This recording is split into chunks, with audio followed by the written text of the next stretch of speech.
Good evening, everyone. Thank you, Mark. Thank you, Councilwoman, for allowing us to convene today. My name is Yola. I serve alongside Mark Fakir at the Haitian Community Network. And I just want to say I fully endorse and support this commission's initiative.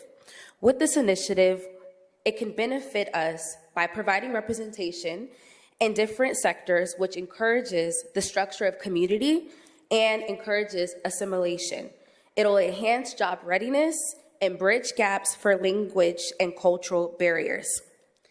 The beauty of bridging the gap through this initiative brings me to few memories. From easing the anxiety of a mother giving birth to a premature child with no family support and can only speak Haitian Creole, providing translation and creating unity in the hospital room where doctors of all backgrounds were saying push in Haitian Creole, encouraging her, to building relationships with school administration to address bullying crisis, to foster unity in school public systems, and educating students on diversity, and speaking with managers from businesses on the great work ethic of Haitian immigrant workers and minimizing hurdles within job hiring processes. The statistics we see provides a bigger picture economically. 1 in 16 employees are immigrants in Ohio.